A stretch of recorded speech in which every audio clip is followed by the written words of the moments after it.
अस्सलाम वालेकुम सामईन व नाज़रीन, खुशामदीद, खैर मक़दम और वेलकम है आप सामईन व नाज़रीन का रिज़वान ज़हीर यूट्यूब चैनल में। आज की इस वीडियो में हम बात करने वाले मौलाना आज़ाद नेशनल उर्दू यूनिवर्सिटी के BEd regular mode entrance test साल 2018 में पूछे गए तिबैयाती साइंस यानी फ़िज़िकल साइंस के सवालात के साथ।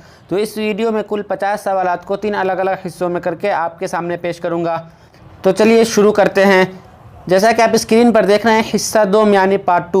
तो पार्ट 1 के सभी क्वेश्चंस हल करा चुका हूं। अगर अभी तक आपने उन वीडियो को चैनल पर नहीं देखे हैं तो चैनल पर जाकर देख सकते हैं, वो आपके लिए बहुत ही हेल्पफुल होगा। तो चलिए शुरू करते हैं और पढ़ते हैं कि इस वीडियो का सबसे पहला सवाल क्या है। क्वेश्चन नंबर 51, कुर्रे फ़िज़ाई में बादलों के तैरने की वजह क्या है। कुर्रे फ़िज़ाई कहते हैं एटमॉस्फेयर या वायुमंडल को, उसमें बादलों के तैरने की वजह क्या है। ऑप्शन ए कम दर्जा हरारत यानी टेम्परेचर का कम होना, बी कम रफ्तार यानी स्पीड का कम होना, और सी कम दबाव यानी प्रेशर का कम होना, और डी कम कसाफत यानी डेंसिटी का कम होना, लो डेंसिटी। तो इस सवाल का सही जवाब है option D, low density. Next question की तरफ बढ़ते हैं। क्वेश्चन नंबर 52, शोर व मौसीकी में फ़र्क की वजह क्या है। शोर कहते हैं नॉइज़ को और मौसीकी कहते हैं सिंगिंग को, उसमें उन दोनों में डिफरेंस की वजह क्या है। ऑप्शन ए इम्तियाजी खुसूसियत, बी सुर, सी मौसीकी की सुर की सतह, और डी इर्तिआश की शरह। तो इस सवाल का सही जवाब है ऑप्शन डी, इर्तिआश की शरह, यानी उसकी जो वाइब्रेशन है उसकी वजह से इन दोनों में फ़र्क पाया जाता है। अगला सवाल है सवाल नंबर 53, कोताही बरक़ी दौर के वक्त बरक़ी रो के रास्ता में बर्क क्या होता है। कोताही बरक़ी रो, कोताही कहते हैं टूटने, छूटने या बिखरने को, और बरक़ी दौर यानी बिजली जब एक जगह से दूसरी जगह ट्रांसफ़र होते रहता है तो उस दौर में बिजली के टूटने के वक्त रास्ता में बर्क यानी बिजली क्या होता है। ऑप्शन ए मुसलसल तब्दील होता रहता है यानी लगातार चेंज होता रहता है, बी बहुत ज़्यादा बढ़ता है, सी बहुत ज़्यादा कम होता है, और डी कोई तब्दीली नहीं होती। तो इस सवाल का जो एक्सपेक्टेड आंसर है वो ऑप्शन ए है, मुसलसल यानी लगातार बदलता रहता है। अगले सवाल की तरफ बढ़ते हैं। सवाल नंबर 54, अगर आबी सतह पर फ़ी सेकेंड 20 मवाज पैदा होती है तो उसकी इर्तिआश कितनी होगी। आबी सतह यानी पानी के सतह पर सेकेंड 20 मवाज यानी 20 लहर पैदा हो, लहर कहते हैं वेव को, तो उसकी इर्तिआश यानी वाइब्रेशन कितनी होगी। Option A 20 hertz, B 0.05 hertz, C 0.20 hertz, और डी 200 हर्ट्ज। तो इसका सही जवाब है ऑप्शन सी, 0.20 हर्ट्ज। अगले सवाल की तरफ बढ़ते हैं। सवाल नंबर 55, किसी घड़ी के घंटे वाले सुई का ज़ावियाई रफ्तार कितना होगा, यानी किसी घड़ी में जो उसकी घंटे वाली सुई है उसका एंगल स्पीड कितना होगा। जाविया कहते हैं एंगल को। Option A delta by 43,200 rad per second, option B delta by 21,600 rad per second, option C delta by 30 rad per second, और option D delta by 1800 rad per second. Right answer है option A, delta by 43,200 rad per second. अगला सवाल है सवाल number 56, क़ुव्वते जाज़बा को सिमतीय शक्ल में कैसे ज़ाहिर किया जाता है। क़ुव्वते जाज़बा यानी अट्रैक्शन फोर्स को वेक्टर फॉर्म में, सिमतीय शक्ल कहते हैं वेक्टर फॉर्म को, कैसे बताया जाता है। ऑप्शन ए वेक्टर एफ बराबर M V square by R, option B vector F बराबर M V square by R into vector R, और ऑप्शन सी वेक्टर एफ बराबर M W square vector R, option D vector F बराबर M V square बटा vector R into vector R. तो इस question का जो right answer है option A, vector F बराबर एम भी स्क्वायर बटा आर। अगले सवाल की तरफ बढ़ते हैं। सवाल नंबर 57, क़ुव्वते जाज़बा यानी अट्रैक्शन फोर्स और निस्फ़ी क़तरी सिमतिया, निस्फ़ क़तर से यानी सेमी रेडियस वेक्टर के दरमियान बनने वाला जाविया बनने वाला कोण एंगल कितने का होगा। Option A 90 degree, B 180 degree, C 0 degree, और ऑप्शन डी 45 डिग्री। तो इस सवाल का सही जवाब ऑप्शन बी है, 180 डिग्री। अगले सवाल की तरफ बढ़ते हैं। सवाल नंबर 58, कोई शय, शय कहते हैं कोई चीज़, कोई थिंग्स, आर निस्फ कतर के किसी दायरा नुमा में घूमती है। आर रेडियस के किसी सर्किल में घूमती है तो गर्दिशी मुजाहरा के दरमियान वक्फ़ा में वह कितना फ़ासला तय करेगी। गर्दिशी मुजाहरा यानी जो उसका चक्कर लगाने के दरमियान के जो पीरियड है उसमें वह कितना दूरी तय करेगी। Option A 2r, B 2πr, C πr, option D r√2। तो इस सवाल का सही जवाब है ऑप्शन बी। नंबर 59, एम कमियत की कोई शय, कमियत कहते हैं मिकदार या क्वांटिटी को, कोई चीज़ आर निस्फ कतर के आर रेडियस के दायरा नुमा में यानी सर्किल में क़ुव्वत फोर्स एफ के ज़ेर असर मुस्तकिल रफ्तार से यानी लगातार गर्दिश पजीर, लगातार वो चक्कर लगाते रहती है, घूमती रहती है, तो उसकी रफ्तार कितनी होगी। Option A √F/m, option B √F/mr, option C √F/r और option D √F/mr।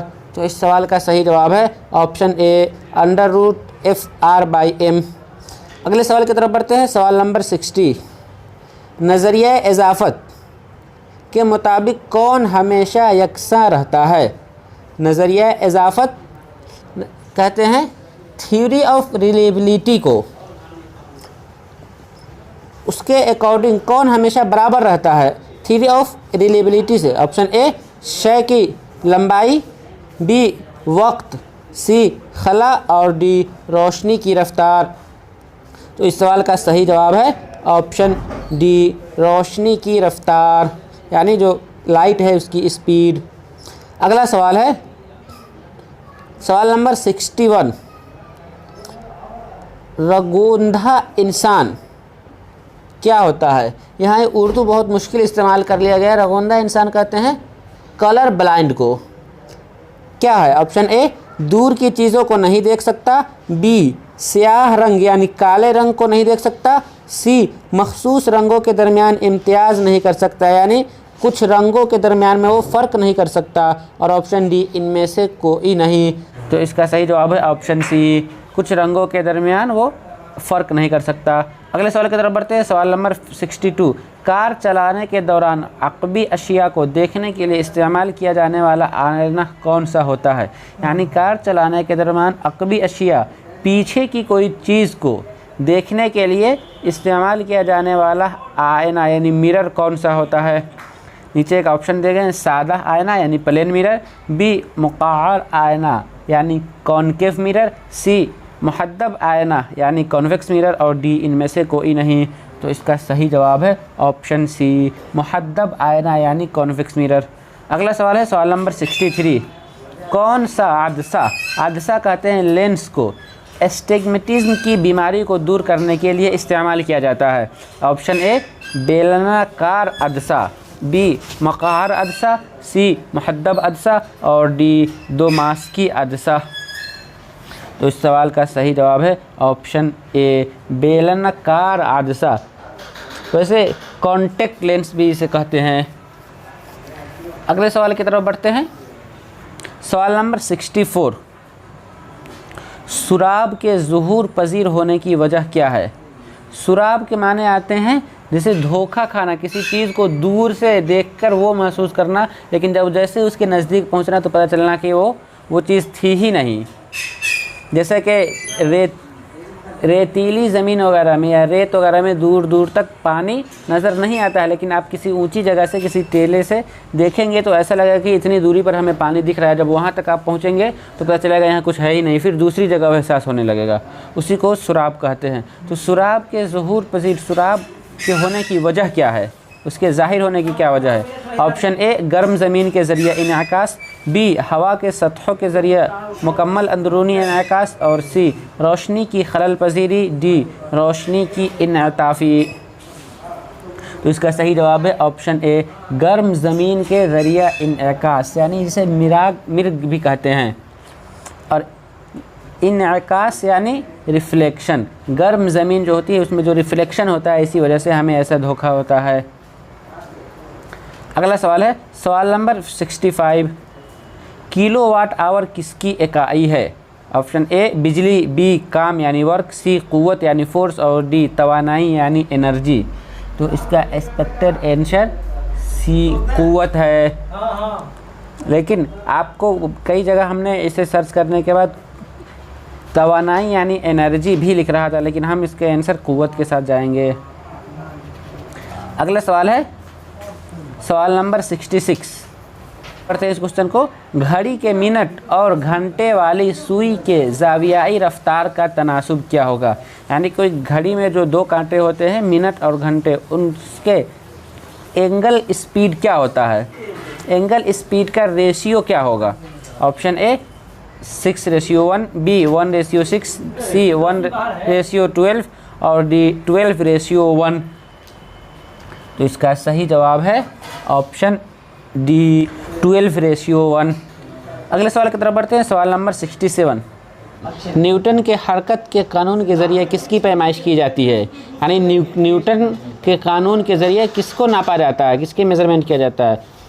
Option A क़ुव्वत यानी फोर्स बल, बी रफ्तार यानी स्पीड, सी तहर्रुक यानी दूसरी मूवमेंट और डी इनमें से कोई नहीं। तो इसका सही जवाब है ऑप्शन ए क़ुव्वत यानी फोर्स या बल। अगले सवाल की तरफ बढ़ते हैं। नंबर 68। nm² kg² किसकी इकाई है, किसका यूनिट है? तो इनमें 4 ऑप्शन दिए गए हुए हैं, इनमें से इसका सही जवाब है ऑप्शन बी जी की। अगला सवाल है सवाल नंबर 69। किस साइंसदान ने तजर्बा के ज़रिए सबसे पहले जी की अददी कीमत मालूम की थी? यानी किस साइंटिस्ट ने अपने एक्सपेरिमेंट से सबसे पहले जी का नंबर वैल्यू मालूम किया था? Option A Newton, B APJ Abdul Kalam, C Henry क्विंस और डी इनमें से कोई नहीं। तो इस सवाल का सही जवाब है ऑप्शन सी हेनरी क्विंस। अगले सवाल की तरफ बढ़ते हैं। सवाल नंबर 70। किसी शय और ज़मीन के दरमियान असर पजीर क़ुव्वत कशिश को क्या कहते हैं? यानी कोई चीज़ और ज़मीन के दरमियान असर पजीर यानी उस दोनों के बीच पैदा होने वाला क़ुव्वत कशिश यानी अट्रैक्शन पावर जो होता है, अट्रैक्शन फोर्स, उसको क्या कहते हैं? ऑप्शन ए कमियत यानी क्वांटिटी या मिकदार, बी वज़न यानी भार या मास, सी क़ुव्वत यानी फोर्स या बल, डी रफ्तार या स्पीड। तो इस सवाल का सही जवाब है ऑप्शन बी वज़न। तो चलिए आज की इस वीडियो में बस इतना ही। अगर आपको वीडियो अच्छी लगी हो तो लाइक कमेंट करना ना भूलें और साथ ही साथ अपने दोस्तों को भी शेयर कर दें ताकि ज़्यादा से ज़्यादा लोग इस वीडियो का फ़ायदा उठा सके। तो चलिए मिलते हैं फिर, तब तक ले दीजिए हमें इजाज़त। शुक्रिया, अल्लाह हाफिज़। सब्सक्राइब कीजिए हमारा YouTube चैनल और बेल आइकन को प्रेस कीजिए लेटेस्ट नॉलेजेबल वीडियो सबसे पहले पाने के लिए।